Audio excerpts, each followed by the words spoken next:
time. And we are live. Hello, family and friends. Welcome to another episode of Help Things Grow. Our Heart Talks on Tuesday nights at 6:30. It's Renee and Glenn, and we are once again happy to be here to spread love to everyone. Thank you for joining, and happiness. Thank you for joining us this Tuesday. Tonight's topic is going to be about, well, we've got two things, but not necessarily separate entities. But tonight we're going to talk about how intentional purpose makes for the best organizations. It is one of the recipes that we talk about for building a heart-centered organization. You do not want to miss tonight. Intentional purpose and doing things intentionally so that your people, your team understands and can see that you have actually their best interest at heart. It's about pulling out all of the greatness and pushing it into your organizational goals. So that's what tonight's topic is about. But first, we have a treat for you. We have dropped another book, and Heart Work Leadership, y'all, we on fire. The Heart Work Leadership group are on fire. We got us a team, and we are rocking it. So tonight, Glenn is going to talk with us about our new leadership guide, which is at Amazon right now. So let's listen to what Glenn has to say about this amazing gift that we have created just for you. Yeah, so I think first shout out to everybody that participated and contributed, edited, and really thought through the purpose of this type of book. The idea first started off as just really like a resource guide to give to leaders. Based off of the first book, let me get the position right here. Based off of the first book, Heart Work, but it really evolved into a book within itself. And so, this book right here goes a little bit deeper on each expression. So there's 19 chapters. We talk about each expression. It's a storytelling sort of book around aspects of the expressions, heart-centered expressions that are really relatable. If you've had opportunity to read any of the first book, Heart Work, then it's similar, yet it's just very direct. Again, relatable stories with exercises in each chapter. So if you have the first book and then you get this book, that's basically 38 exercises that you can, really, there are only probably 2 or 3 that are probably similar. So really, you still have 38 exercises that you can utilize with your teams. We know that it's very expensive for leadership development training. We know because we facilitate trainings for teams. Mm-hmm. And, if you don't have an opportunity to spend that type of money, then grab 10 books, 15 books, whatever your team size is, and it's at a fraction of the cost, and you're able to, experience what we share with our teams when we do in-person training. Other than that, we're excited about this one. This is the third book. My first 2 books, I was really excited about, but this one right here is very interesting. I think this is a very quick read that's going to give you ample opportunity to really dive in with your teams. And so shout out to, again, everyone that contributed. You can grab it on Amazon. I think it's only $13.99. So it's a fraction of the cost, to really work with your teams. So that's the sales pitch for the book. Go grab it. I'm telling you, if you read the first one, if you read even the second one, it's very similar, but it goes right to it. No muss, no fuss. We don't play around in this book. It's 19 chapters. It goes straight to the point on each chapter, and that gives you really opportunity to dive deeper with your teams. And my favorite part, because working as a leader that had to, come up, develop whatever professional development with teams, my favorite part about this book, especially using within an organization, are the strength trainings, Glenn. Like, those activities are so essential, because a lot of times we get material to use as leaders, but we don't necessarily have the activities that we can use. But these activities are great deep divers for your team. So yeah, listen, guys, we do training. So we're telling you to get this book, because it is essential to making sure that you're not just delivering the training, but you're also pressing the issues of what's inside, what people are learning within the training. So definitely amazing. All right. Intentional purpose. Intentional purpose. You said it. Intentional purpose. Listen, intentional purpose. It sounds hard, but it's probably the thing I love about what we do is that for companies, these are free things that you can do to retain your people. You ain't got to buy donuts. I ain't gonna lie. I ain't gonna knock no Christmas. Donuts are good though, but you don't have to.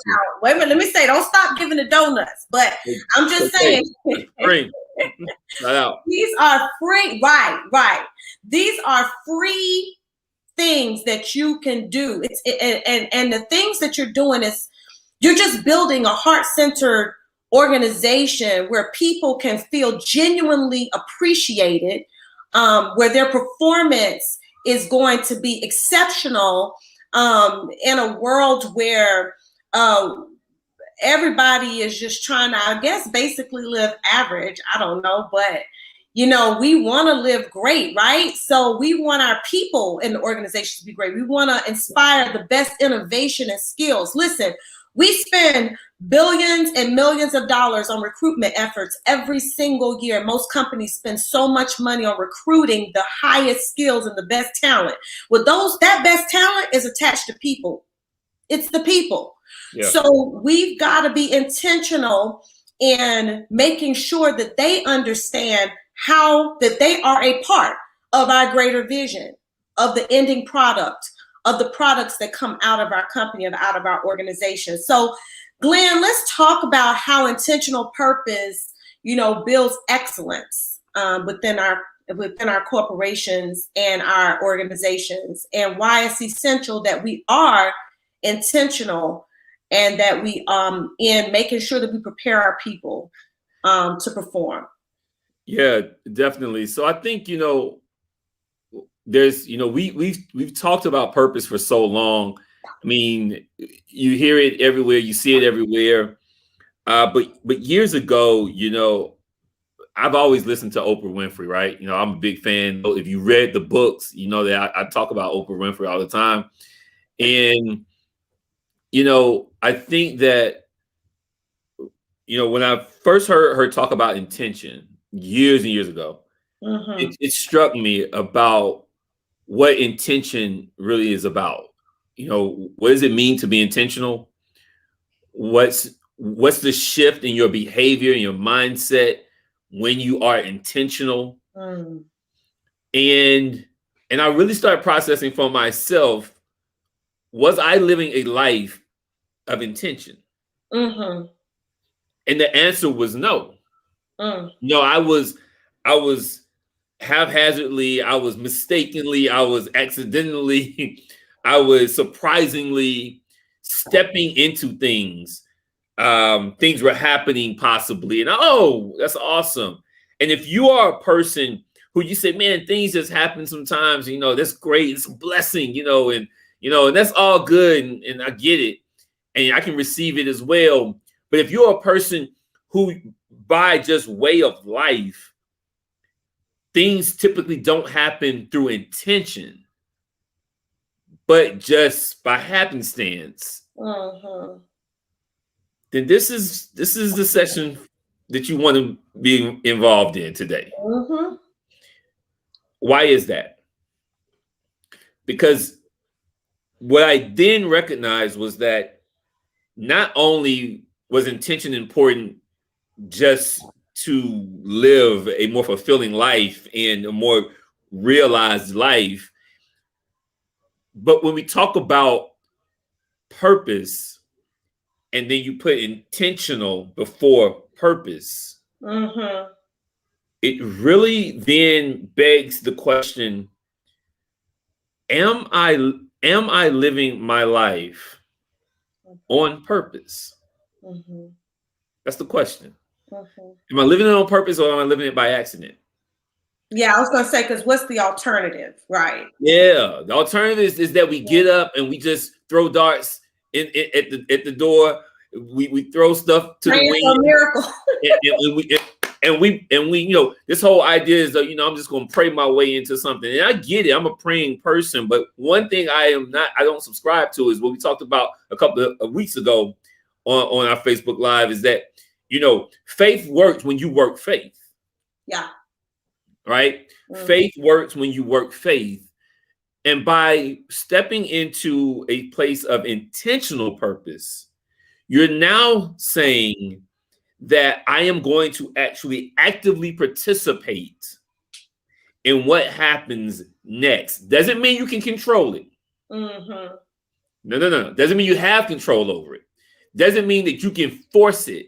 What it means is you are an active participant in preparing the preparation that goes into what you were built for. When we talk about that we were all created and built on purpose, with purpose, and for purpose. That means is that essentially, yes, you are here with a purpose in mind, but with that purpose that you have within you, we have to be active participants. And more importantly, we have to be intentional about that participation. The example is here. Okay. When you ask yourself, am I living an intentional life, an intentional purpose-driven life? You should begin to lay out for yourself, what do I do with intent to actually participate actively in my purpose? Meaning, how do I actively ensure that I am physically well, mentally well, emotionally well? How do I actively ensure that I'm honing my skills, that I'm creating a circle around me of people who are for me, that are not harming me, but are inspiring and lifting me? What am I doing actively in all these aspects, different aspects of my life, to actually contribute to purpose? Why is that important? Because again, we can control what we can control. But remember this, really, right? That on the other side of purpose actually is what we were built for, that we can't control. Right. Preparation, the preparation and participation in being ready for when our gift meets the world's needs. There's purpose, right? When our gift meets the world's needs, right? That's purpose, right? And because if we are living intentionally, then we are actively participating in the preparation, such that when our name is called. You hear so many stories online where people say, man, for years and years and years, I struggled. I was looking at something the other day where Stacey Abrams, the former Democratic candidate for governor in Georgia, who should have won, where she had written, she's been an author for years. Years. I didn't know that. And now her books are taking off.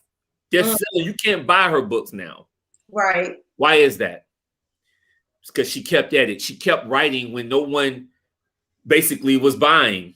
She kept doing the things that she was gifted to do. She kept leaning in more and more, doubling down on herself when she could have just quit because it didn't take off the way she may have thought it should take off, right? Fast forward 20 years. Now she's in the spotlight. Everyone knows her name. She's a global icon when it comes to fighting for the rights of those who are being disenfranchised, those who are being overlooked and disrespected. People look to her. And now, because she kept on doing what she was gifted at doing, she kept on preparing, she kept on pushing, she kept on being intentional about her purpose. Now, when her gift meets what the world needs in her purpose, she stays right there. And now it makes sense. It makes sense to everyone else now. But the key is that it made sense to her when nobody was watching. Right. That's intentional purpose. Intentional purpose is when we are committed to the preparation process, regardless of what the world is saying, seeing, doing, not doing. Because we understand that the gift must be honed, that the gift will make room for us, that ultimately we cannot control what the world does, but we understand that the gift was embedded in us, but we can't just let the gift just rest. Yes. We must cultivate the gift. The gift. That's intentional purpose. And the thing about it, just speaking on her, is when people were saying that she should escape and move on to something that would better serve them, or that they thought would better serve them, she stayed the course and she fought for voter rights. Yep. And looked at the greater good and stuck with her purpose. And boy, oh boy, did it pay off. Paid off. Did it pay off to stay in the purpose, to stay authentic and genuine in who she is, and to stick with what the purpose for her to be and to play, and to be a part of the excellence and the change that happened back in January, right? And in November. So just stay in the course and being authentic, right, Glenn? Just being authentic in who we are and knowing, but it involves knowing who we are, right? So first we have to figure out what that purpose is. We have to figure out what our gifts are. We need to know who we are. And it's something that you said in Heart Work that really stood out to me, is when you said, in order to find your purpose, in order for you to come into contact with your purpose, you have to first introduce you to you. Yeah. That right there. Because how many people do you think that actually know who they are? People that you've led, that you've had to just put your hand on them and say, honey, you don't realize how amazing you are, how gifted you are and talented you are, and you had to introduce people to themselves, but they still didn't know, or were still afraid to tap into that excellence that we see, right? That we see that excellence, Yeah, like we see that excellence, right? We see that, but so many people out there that don't see how amazing, how strong they are, and how gifted they are, and what those gifts are, right? And so, just introducing yourself to you, getting to know, being present for those moments when it hurts the most, so that you can figure out who you are in those moments. That's the tale of how gifted you are, because you are here. If you can live 1 second beyond those painful moments, then guess what? You have discovered something new about yourself, about how you can endure, about how you can persevere, about how resilient you are. And so this is one way that we can introduce ourselves to ourselves. So can you talk to us a little bit about that, Glenn, about, finding out who we are, and finding that out in such an authentic way and an organic way that we can't escape it once we get to know that person? Yeah, I think that, for me, for so long, I think I I struggled to kind of figure out, like, I was always trying to define me, right? I was trying to, like, I like this, I kind of don't like this, people telling me to do this, somebody's telling me I should do this. There's nothing wrong with advice. Mm-hmm. But we've got to understand one thing. As we mature, at some point, we have to recognize that advice is just that. It is advice. Mm. And what happens is, if we have not spent time with ourselves to really process what do we think, right, what happens is we take the easy way out and we use advice as the scapegoat. What do I mean by that? Mm-hmm. I mean that until we really get to know ourselves, until we decide that, listen, I'm going to throw a lob, I'm gonna do something real big right now, I'm going to actually get to know who I am. But what does that mean? That means that I have to do things. I have to be a part of this world here, meaning I have to experience different things. I have to try things out.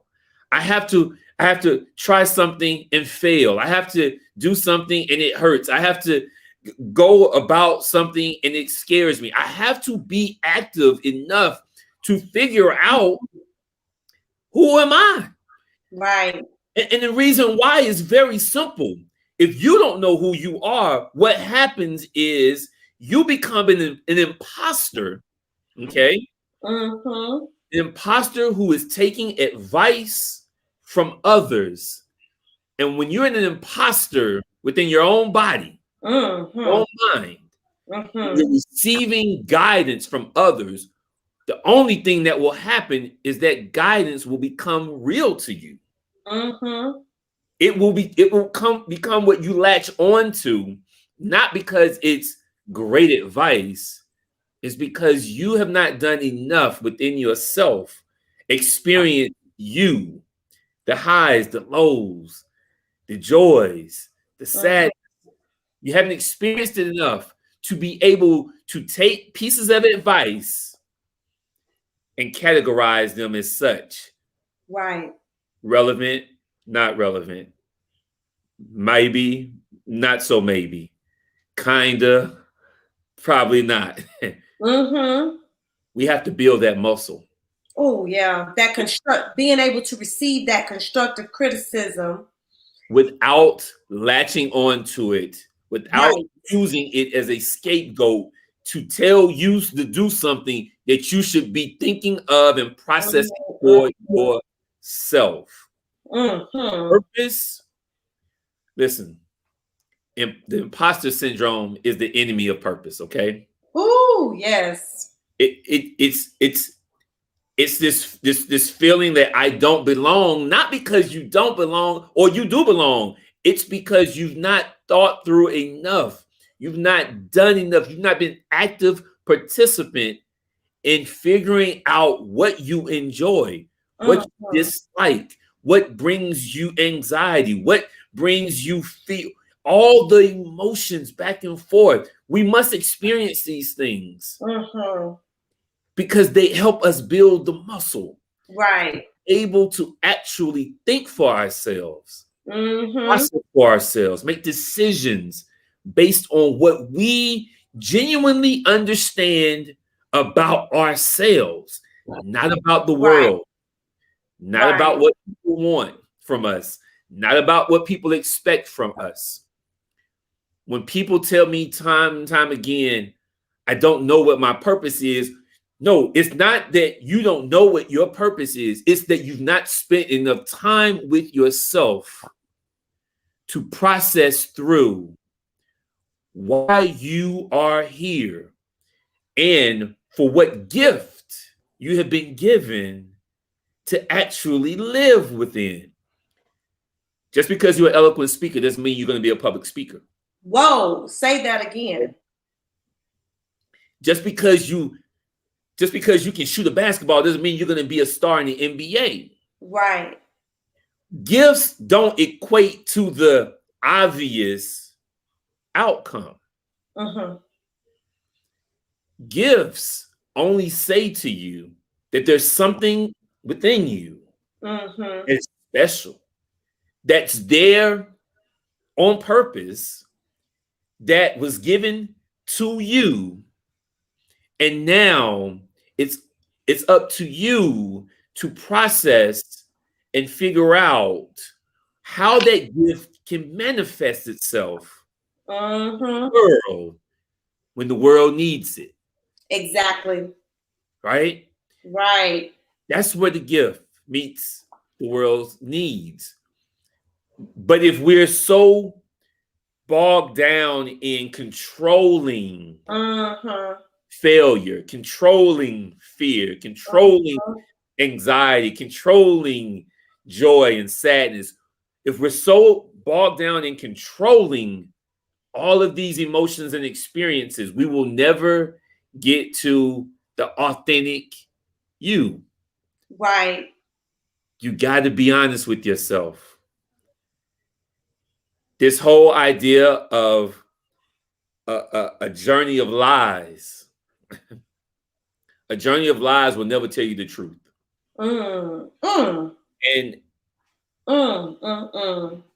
what we find in this whole identity around finding purpose, we'll talk about that in a sec. This whole finding purpose thing is that we typically are on a journey of lies. We're lying to ourselves, but we're also lying to everybody else. And unintentionally lying to everybody else because we show up expecting to please others rather than being authentic in who we are. We unintentionally do it, and then even when we become mindful of it, we begin to intentionally do it because we are then now embedded in the lie, right? I am an amazing HR rep. I know HR policies and I am amazing HR rep, but I hate this. I hate this job, right? I hate this job. Hold on, I'm gonna stop. You got time. People keep asking why I haven't been able to articulate my reasoning, but you just stated exactly my feeling and my reason. Who is this? This is a Facebook user. Who is this? It just says Facebook user. Yeah, drop your name because we can't see who it is. Drop your name. For some reason, it's not coming up. Your name is not coming up. I like to know what it is. So everybody said I could not park fast enough. I'm relocating this for 1 full year. People keep asking. Oh, okay. I haven't. Nice. Yeah, nice. That's my girl. Yeah. That's my people. People keep asking me why I haven't been able to articulate my reason, but you just say exactly my feeling and reason. Nice. Yeah, that's it. I appreciate you. And often, though, I want to make a comment about that because I kind of experienced that too, Naj. Listen, when I left my job in education, people could not fathom why I had spent 16 years in an occupation that I wasn't going to retire from. And that was it. Like, it was like I felt like I had expanded. I had done all I could, that I had done the service that I needed to do there, and that it was time for me to move forward. But it's hard to articulate that to people who are not within your vision. So they can't see your vision. It's who you are, you're becoming, it's what's happening. And it's very difficult to explain that to people, especially, I guess, when you're waking up out of imposter syndrome. I guess when you finally wake up out of, what was the name of that movie with the people were all clones? What was the name? It was an old 1970s movie. What was it called? Where people were, you remember the movie? It's a very famous movie that everybody was watching. Anyway, it'll come to me. But yeah, it's like when you wake up out of, kind of like the Stepford Wives. It's like when you finally wake up and you realize, why did I even do that long? Because it's not who I am. It's not who I want to be. And I need to step into, who I want to be. I no longer want to try to please everybody else, doing something because people told you you were good at it. and that's what you needed to do. And just realizing that it's time. Yeah, it's Exactly. time. Yeah, and then we got But comment also here. not feeling like you should have to explain that. Right? No, and I think we got another says as a founder of a nonprofit, folks don't get it and they won't get it. Definitely, it's my heart's work. See what I did there? Yeah, hard work. I see what you did. Look, listen. Look, we talk about this a lot, and I was at EntreFest in Cedar Rapids, Iowa last week on a panel about mindfulness, and what I shared also, there was a black male there at the end. They were asking questions, and he asked, what do you do as a black male in Cedar Rapids, Iowa, when you have this purpose in your spirit, but you don't see anybody that looks like you around you, and you kind of you need your tribe, and you're trying to figure out who can believe in your vision. And what I shared with him was, listen, I shared with him something simple but complex. First, I said, look, whoever you are and wherever you are, no matter if it's Naj, anybody, when you get it in your spirit and you understand clearly that your gift has made room for you, and you're going down a lane that people are not understanding, I would go so far as to say you're probably in the right space. You're probably in the right space. Ava DuVernay, she said this, and I always repeat this quote she said, and maybe someone else said it too, but I'm going to give her credit. She says, when you find your lane, there is no traffic. Right? When you find your lane, there is no traffic. The reason why there's no traffic, because it is yours. It is your lane. And what's making you feel good about it, and what's making you make decisions that most people look at you sideways, Naj and anyone else. What's making you feel good and making them look at you like you crazy is because it's your lane, it's your vision, it's what's been in you for so long that if they could see it, it probably is not the right lane. It's probably not the right thing. But because it is so clear to you and so obscure to everyone else, we must understand that we cannot wait for the pats on the back. We can't wait for the affirmations from those.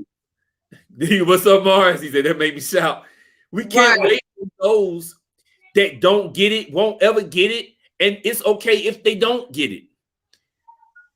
What matters the most is that you allow your energy, your focus to push you forward to what God put inside of you. Listen, if you're a believer, you understand what I'm about to say. That thing that's telling you it's the thing to do. That thing inside you that's telling you, oh yes, that thing that keeps you up late at night and wakes you up in the morning without alarm clock or coffee. You don't need anything, any drug. You don't need anything to help you get going. Right. That thing inside of you, that's purpose. That's a gift. That thing doesn't need anybody on this planet patting you on the back. That thing doesn't need anybody saying it's okay. That thing is going to be the thing that allows your vibe to find your tribe. Whoa, wait a minute. That thing is going to be what? The thing that makes your vibe find your tribe. There you go. You got to work the hell out of it. Preach. I know all too many people that wake up early in the morning to go somewhere where they are miserable. Hello. And that says, I am just happy. Listen, if it hadn't been for the paycheck, I would be gone a long time ago. And although that is a motivator to go, I'm going to tell you now, You have to ask yourself deep down in your heart, why is that a motivator to suffer every single day that you wake up in the morning with the desire to do something else, with the desire to do something else, with a yearning to be somewhere else and to be focused on doing something, a place where you can be impactful, a place where you can make an impact, a place where you can make an impact in this world. Glenn, you said something way back, and I wanted to comment on this. You said, you talked about spending time with you, getting to know you, spending time with you, even in the most painful moments. Glenn, we talked about gratitude 2 weeks ago. Yeah. Remember that? We talked about gratitude 2 weeks ago. And one of the things that you said about gratitude was that gratitude is not about being thankful or grateful in spite of. It's about being grateful because of. I'm glad that happened. I'm glad of the rejection. I'm glad I got that bad evaluation. I'm glad that I got this. I'm glad that things didn't work out. I'm glad they told me no, because those are the moments that you learn the most. It's about gratitude. Gratitude for being in those moments and staying there and pushing through. Listen, let me tell you something. Let's go ahead and get real here. Mm-hmm. See, what we see on camera, what we see on social media, what we see in the feed, you know, all this stuff that we see and we shine and it feels good, and it looks good, and everybody's celebrating and clapping and loving and liking. But behind the scenes, what's happening is people are falling apart to pieces. Falling apart. Let's get real here. Let me give you a testimony that's really real. Understand when I tell you this. I left a 6-figure job with no job in sight. This isn't 10 years ago. This isn't 5 years ago. It was a few years ago. Everybody looked at me like I was Boo Boo the Fool. Crazy. But what was happening around me, though? What was happening around me was, though, I was seeing people who I knew intimately. People that I knew what was happening behind the scenes. Miserable. Lives falling to pieces. But in social media world, on the surface, it looked clean. It looked good. But also what was happening was I saw people leaving the living. Leaving the living world. And I did with my own experience, and I asked myself, Glenn, what would be your greatest regret? Your greatest regret would be to have not used the gift that God gave you. Regardless of the money that you make, regardless of the little amount of money that you can make, won't make, will make. If it's about money, Glenn, you've already lost. You've already lost. I asked myself, how do I want to wake up in the morning, and how do I want to go to sleep at night? That's it. That's it. Yep. Those are the cool questions. Yep. I want people to ask themselves just the 2 questions. How do you want to wake up? And how do you want to go to sleep? Right. Don't tell me, don't tell yourself about the bills, the bills that you have, the house note, the car note. Don't tell me about the vacations that you need to take. Don't tell me about the status that you need to keep up with, the private schools for your kids. I'm doing it for my kids. Don't give me, I'm doing it for my kids. They're going to be okay. Trust me. Right. They're covered. Right. If you know, you know.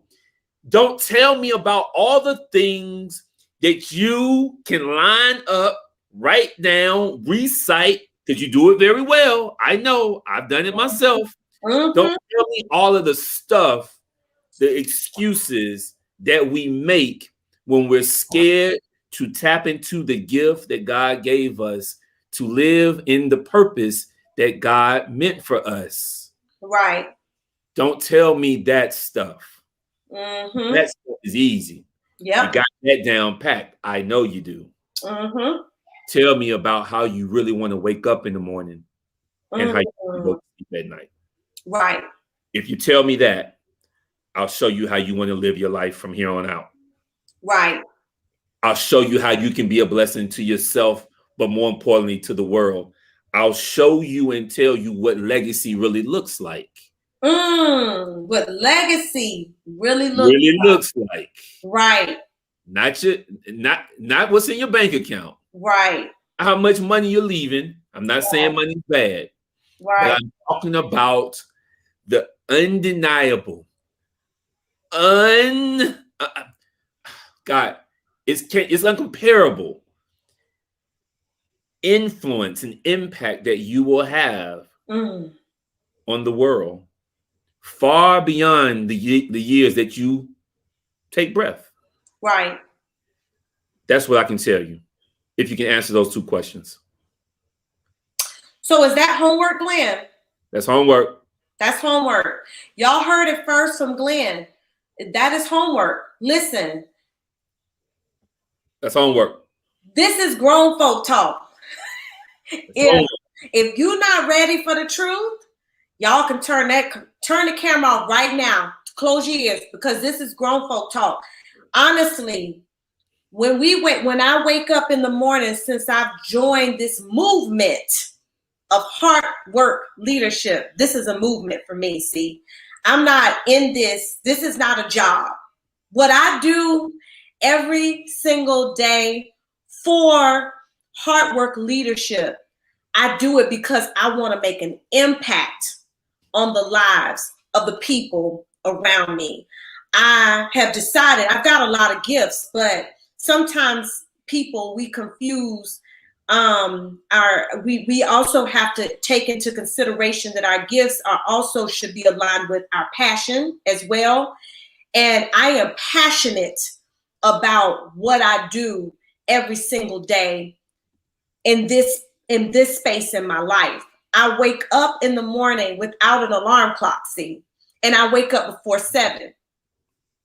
Yeah. So I don't wake up, I don't sleep in every single morning. And it's summertime and my kid is no longer in school. I wake up every single morning looking for a way to be impactful for this organization that is going to be impactful for the world, for 1 billion people. So that's what I do every single day. And I do it with the feeling, with the certainty in my heart that whatever my ideas are may not stand today, but knowing that any idea that I come up with is coming from the passion that stirs in my stomach every single night when I go to bed, and that wakes me up every single morning. When I wake up at 2 o'clock and snatch my phone and start typing in my notes, something I need to tell Glenn, when he tells me, take the week so you can move, and I continue to text him, listen, it's he don't have to tell me to take a break. I don't even want a break. I love what I do. Guys, we can tell you how to get there, honestly. And if you think that it's making millions of dollars every single day, just what Glenn said, what he said, honestly, what he said, it's not about the money. It's about, but I had to tap into who I am, and I had to let some things go in order to move into this space. So somebody asked, let me jump in right quick. Somebody asked me the other day about, are you running from your purpose if you are doing something that doesn't necessarily align with your purpose? Right. And I said to them is this: intentional purpose is about what you need to do to get to where you want to get to. Mm-hmm. All right. Mm-hmm. So look, you want to be an R&B singer, mm-hmm. right? And people are telling you, listen, that's a pipe dream, but you got the vocals. Mm-hmm. You know it because you can see people being moved by your voice. Like, you can do it. Mm-hmm. What what I would say to you is, what are you willing to do for the gift that's inside of you? Mm. There's a lot of great basketball players, even better than Michael Jordan. But what were they willing to do as opposed to what was he willing to do? Exactly. The question is not if you are running from your purpose. The question is, what are you doing with intent? Right. Intent, meaning you're working 2 jobs, you're working at night so you can get up in the day and go sing for people so they can hear your voice. Right. You're scrambling to sing at different events, no matter how cheesy they may be or how it may look on the outside, but because you're using your gift, you're able to extend your voice. You're doing what you need to do to get to where you want to get to, where you're meant to be. Intention. What I find is that we are so hung up in pride. I'm about to say something. We're so hung up in pride, we can never reach our purpose. Pride and perfectionism. We got to get rid of the pride. We have to get rid of the pride. Pride will leave you empty. Will leave you empty. It will leave you jealous. It will leave you with envy. It will leave you angry. Yes, and yes. What is it? Yes. Pride before the fall. What is it? Pride comes before the fall. Pride. That's one of my favorites. Pride comes before the fall. You'll cut your nose off to spite your face. All I'm gonna say is, be intentional about your purpose, folks. There is no pride in purpose.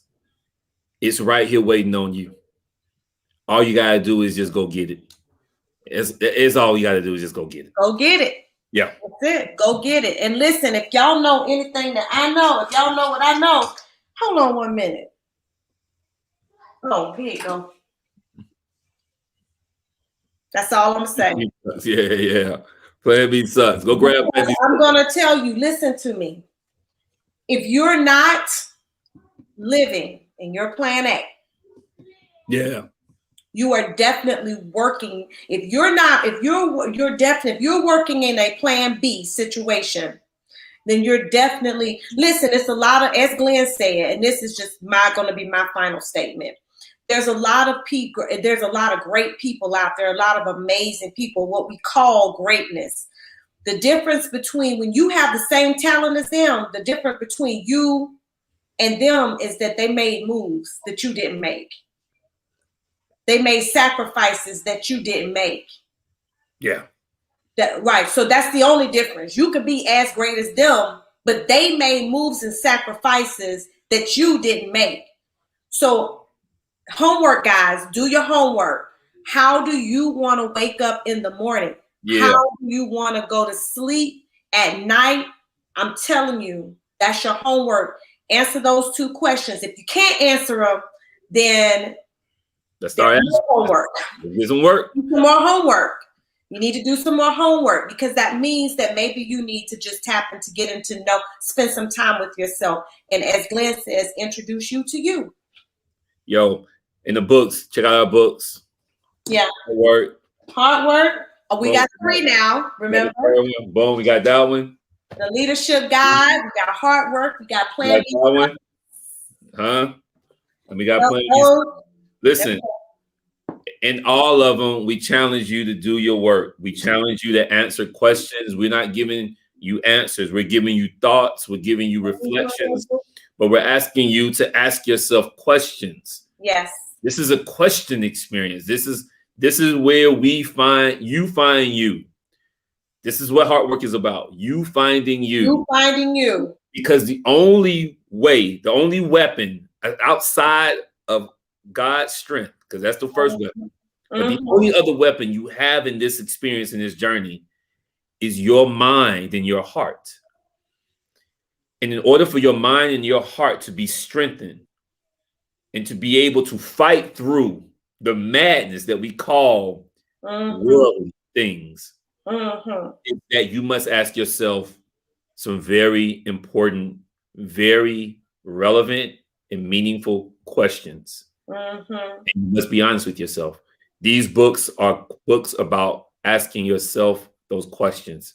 So I challenge you to go grab one, go read it, go answer the questions though. Don't just get the book and answer. Yeah, you gotta answer the questions. Do the exercises and answer the questions. I promise you it will be the best money you've ever spent.